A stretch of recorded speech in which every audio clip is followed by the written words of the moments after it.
about you, but I think that song was worth waiting for. Yeah. Here. And an amazing body of volunteer labor makes this happen every morning, every Sunday morning. But truly every day. I mean, the work that we do is every day. These past few weeks have been frenzied, in particular from last Sunday until Friday, as we commemorated an incredibly historic moment. And why did we do that? And I've asked some folks this week to try to get my finger on an answer to why it was so important. To me, it was obvious that it was incredibly important. I can't imagine doing anything else. We needed to honor that moment, that horrible Sunday 50 years ago. And the weeks that followed, and the triumphant arrival in Montgomery, in the struggle for justice and freedom. But I realize it's not obvious to everybody why we do that. And for some people it seemed a little odd. And a friend this past month compared our engaging in all of this activity to a Civil War reenactment. Why do we act this out? That analogy took me by surprise. I had never made a connection between the sort of commemorative reenactment that we do and the recreational and educational reenactment of men and women who pretend to be someone in history. But I can see why someone might make that association. After all, we did gather in the tens of thousands in Selma, and frankly, Selma today looks an awful lot like it did 50 years ago, and in many ways suffers more today. So we gathered in the tens of thousands and walked deliberately, quietly, sometimes singing, sometimes praying, as one body across this bridge.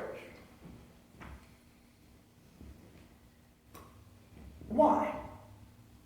Another friend has compared these public gatherings, protests, demonstrations to a sort of back-patting self-celebration. Look what great people we are, and how silly and ridiculous it is that we would do this.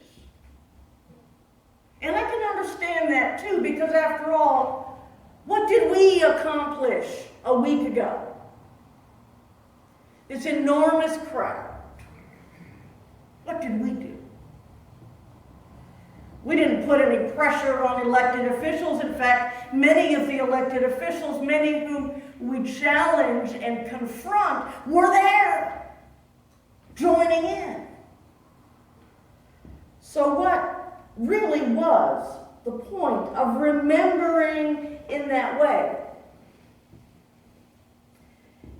And for me, frankly, it was a religious practice. Not a reenactment at all, but a commemoration. I've been reading a lot about the idea of collective memory. I'm not a historian. I'm not a sociologist or an anthropologist. And so I have read a lot of material that was interesting to me, but didn't really connect. Because for me, it's about religion be clear about what that means. It's not coming to church. Religion is the act, the way that we engage in connecting our everyday lives with something deeper, larger, bigger, eternal. Religion. And so, what we did in this past week, and will in some ways continue to do over the coming weeks until the 25th. Please watch the calendar. There's more stuff.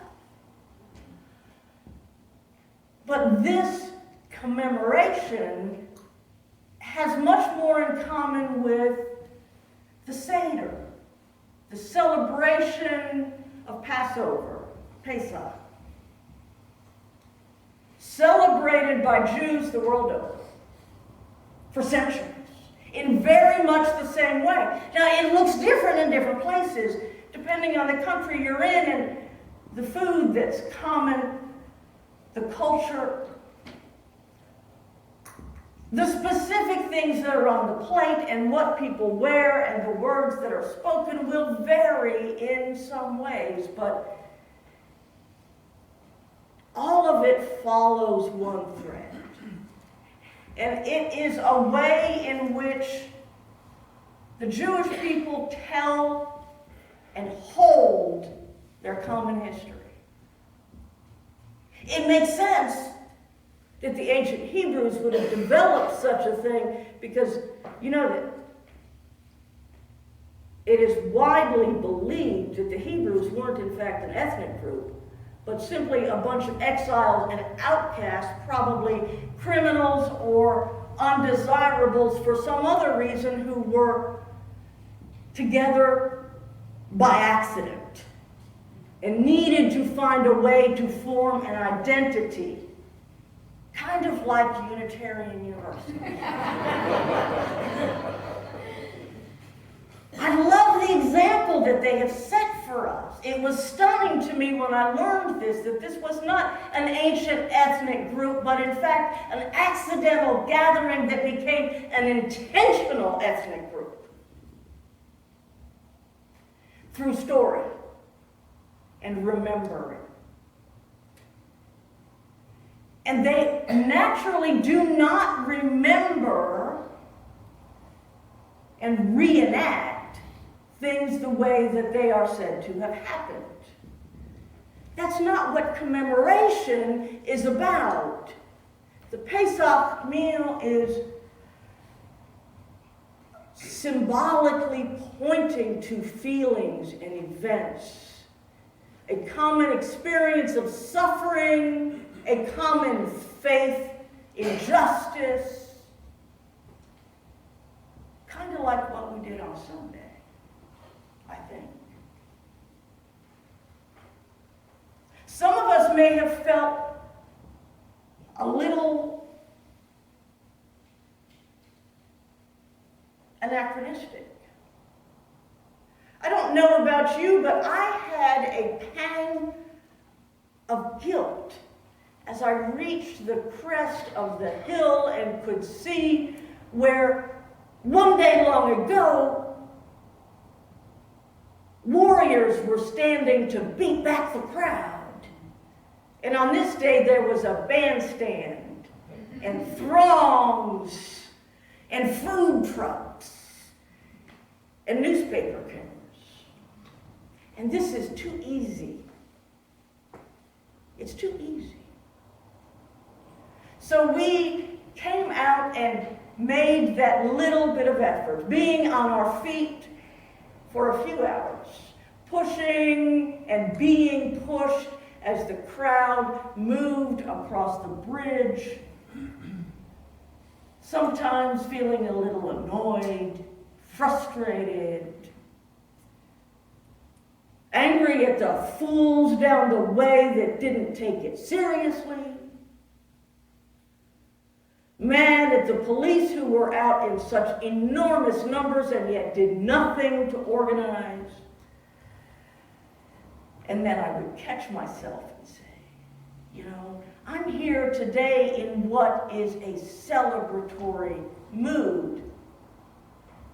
Well protected and safe, well loved and embraced by this community.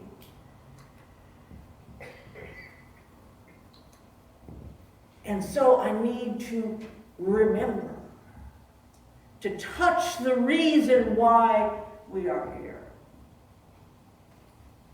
Now, we could have done that anywhere, at any time, really. I mean, we could just do what we do. Have a discussion group. Let's read a book.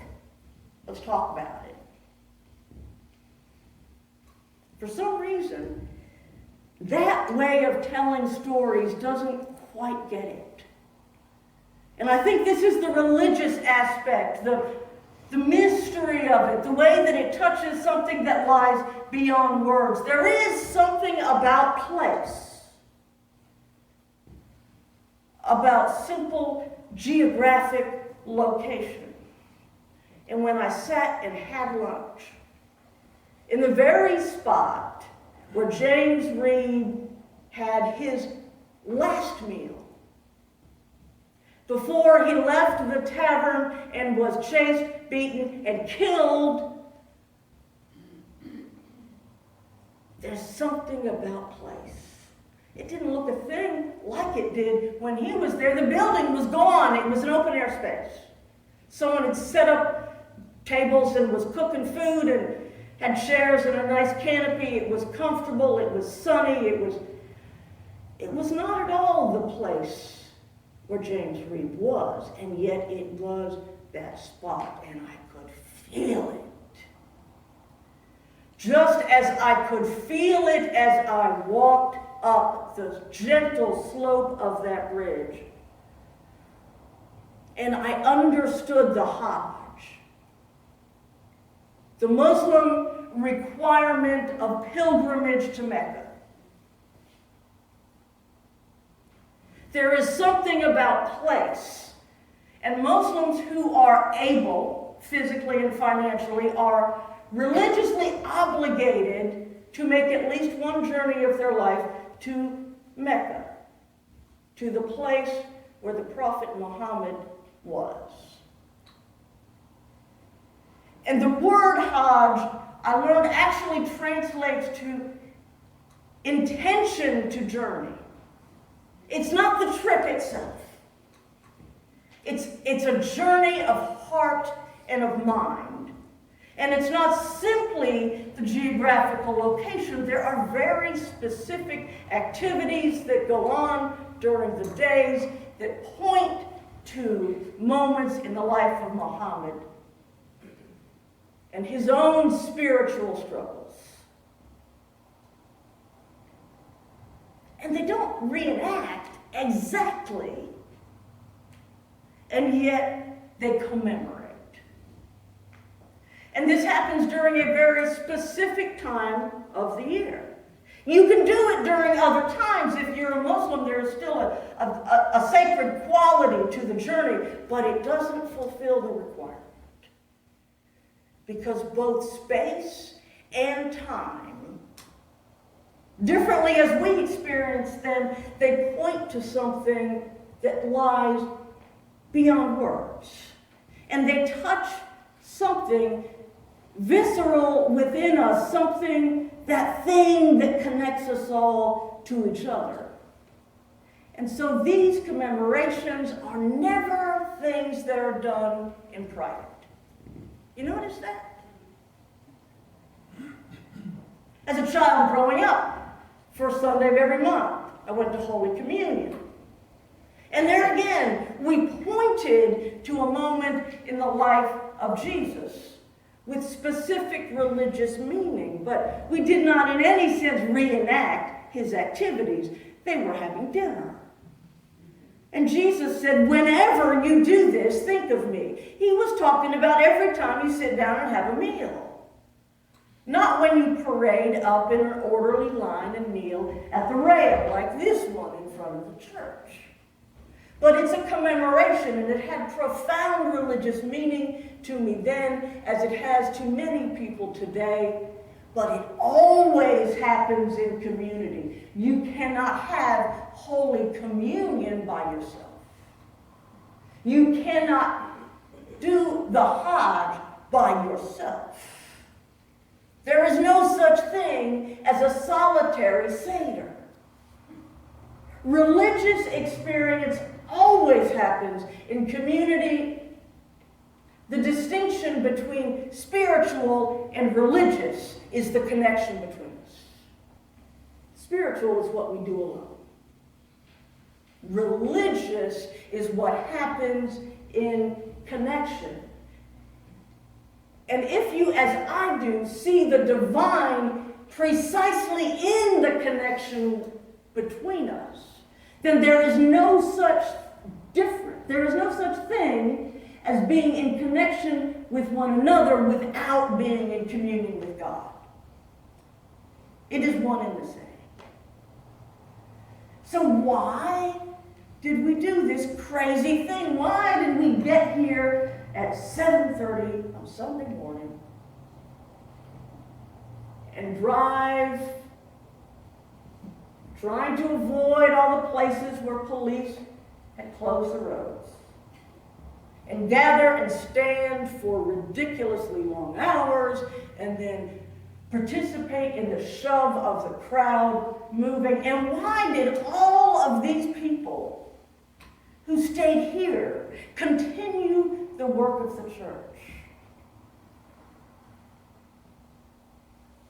Why did so many work so hard to put together these meals, these rides, these welcoming homes for people who visited from all over the country? It is a remembering. It is a calling together of our hearts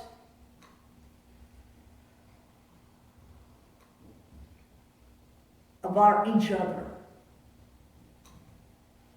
That we cannot do religion alone. We cannot do religion without connection to where we come from. And the way that we honor what is most true and most holy in our lives is by telling those stories over and over again.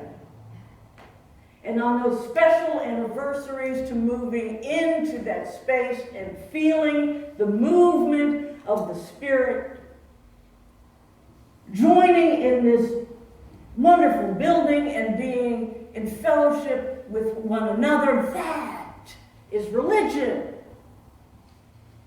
A lot of people worked really hard to make this happen this week.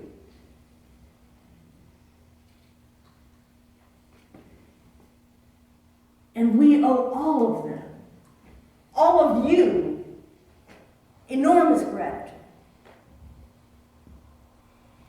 And so, as we wrap up this long, exhausting week, I'd like to ask Diana White to come up and offer us a few words.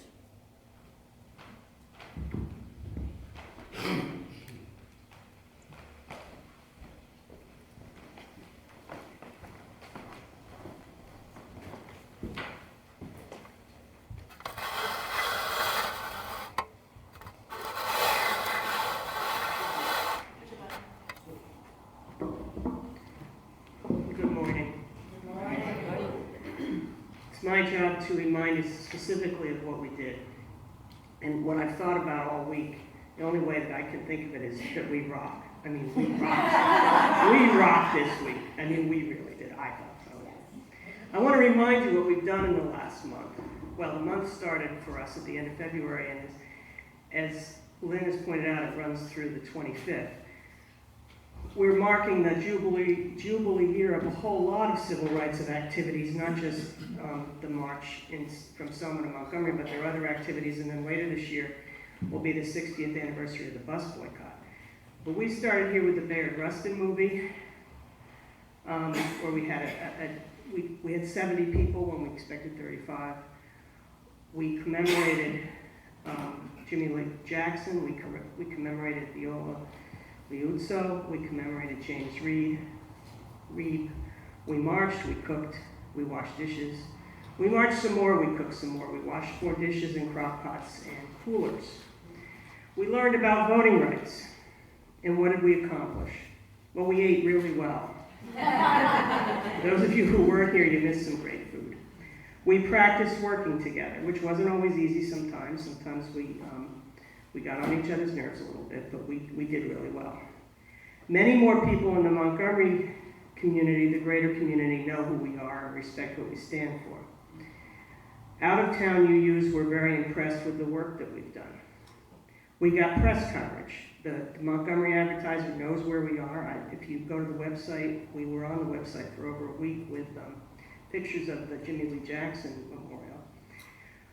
We engaged in the ministry of feeding the masses at Macedonian Ministries, and that was a hugely important step. Those of us who were there for that know that we made an impression well beyond the 120 meals we served. It was a remarkable event to be there with all those people, but for the Macedonian ministry people, the folks who work there and volunteer there and members there to see us was a very, very important piece of our ministry to the community. We demonstrated to ourselves and to others that we are committed to social justice and we can contribute on social justice issues. And we've opened the way to more collaboration in the greater community. There's one thing we didn't accomplish. It's no easier to vote now than it was last Sunday. And that is where we need to keep our eye on the prize. That's what we're going to work on, and that's part of why we're engaging with Moral Monday and others with the community. And we have to remember that that's one of the things that we're working on in our social justice efforts. But we don't need to do that today. Today is our day to feel good about ourselves. And we have a new plaque for our wall. Mandy?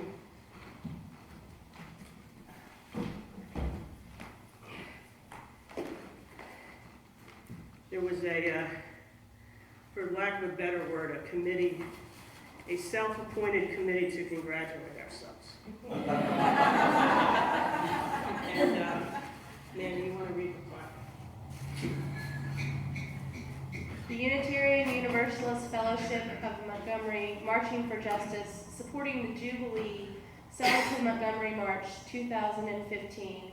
We remember UU martyrs, Reverend James Reed, 1927 to 1965, Boston, Massachusetts, Viola Liuzzo, 1925 to 1965, Detroit, Michigan.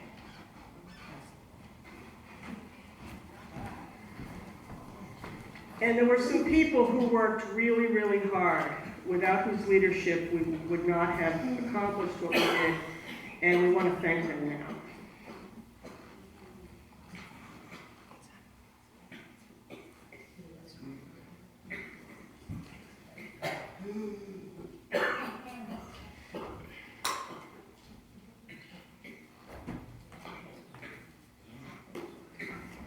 And the first of those is Mandy Goheen.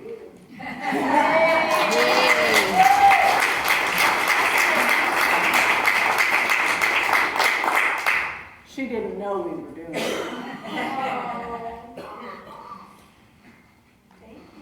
So we've thanked Mandy for her work, and I have a few other people.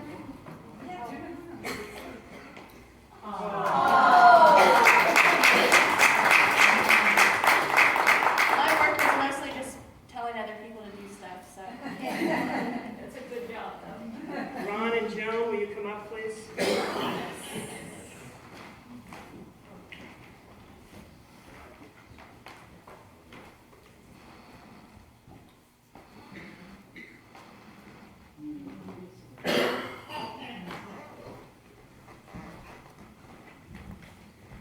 This is to thank both of you.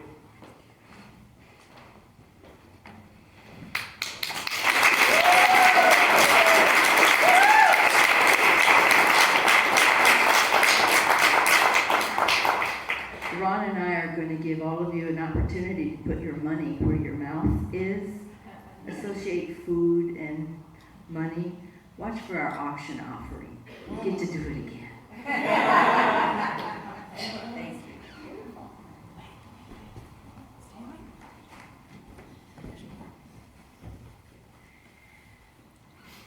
Adam and Gail.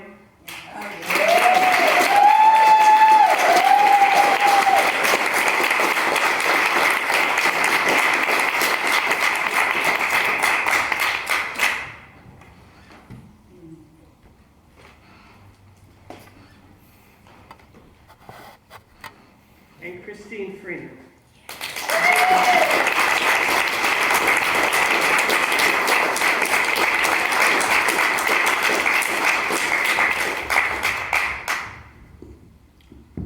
Somebody have a camera? I confess to a little deception. I told Christine she was, she needed to be here to help me thank the volunteers. He said the same thing to me. So, we rock, that's all I can say.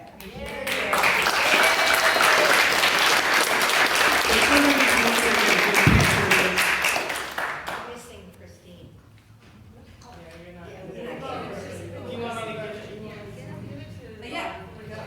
And there are far too many volunteers who were just absolutely critical to the effort.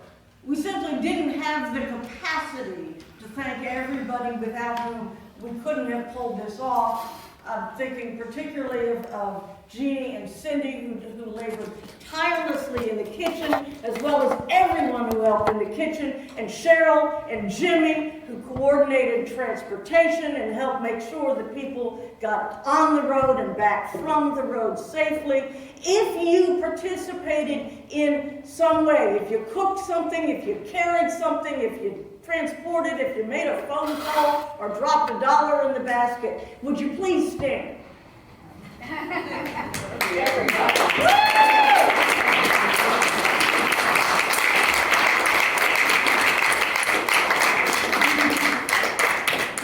That's what I'm talking about.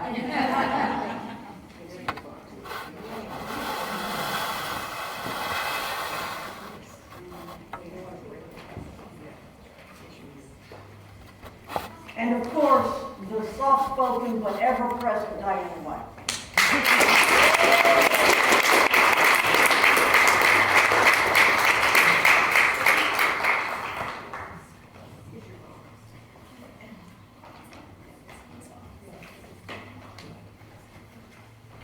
And so, as we come to the end of our service, I invite you now to join the choir in singing what is a somewhat difficult song. We've done it before.